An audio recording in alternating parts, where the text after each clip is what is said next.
بسم اللہ الرحمن الرحیم۔ خوش آمدید۔ ایک بات کی ایک بات۔ آج میری دوست کے گھر گئی تھی۔ باتوں باتوں میں اس نے کہا کہ مڈل کلاس کے لوگ خواب نہیں دیکھ سکتے۔ یہ بات مجھے بہت عجیب لگی، نہ صرف سننے میں بلکہ پریکٹیکلی بھی بہت عجیب لگی، کیونکہ خواب دیکھنے کا حق سب کو حاصل ہے، کیونکہ خواب ہماری کلاس نہیں، ہمارا جذبہ دیکھتی ہے۔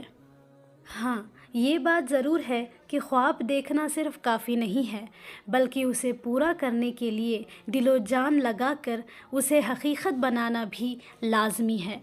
اگر خواب دیکھ کر تقدیر پر چھوڑو گے تو بے شک وہی ہوگا جو لکھا ہوگا، اور اگر محنت اور کوشش کرو گے تو ہر خواب حقیقت بن کر آپ کے سامنے ہوگا۔ کہتے ہیں کہ ایک مریض کو صحت یاب ہونے کے لیے دو چیزیں بہت ضروری ہیں، ایک دوا اور دعا۔ اسی طرح ایک خواہش کو پورا کرنے کے لیے صرف خواب دیکھنا کافی نہیں، خواب دیکھنا اس کے ساتھ شدت اور محنت بھی ضروری ہے۔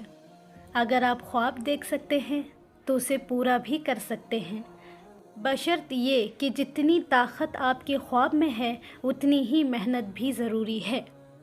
کوئی بھی خواب پہل تو ناممکن سا ہی لگتا ہے، اور پھر کوشش اور محنت سے کامیابی ملتی ہے۔ خواب کو پورا کرنے میں مشکلیں تو آئیں گی، یہ امتحانات ہیں جو منزل کو پانے کی شدت کو ناپتے ہیں۔ بارش میں چھتری بنو، باڑھ میں چٹان بنو، ہر مشکل سے لڑ جاؤ تم، ایسا کوئی انسان بنو۔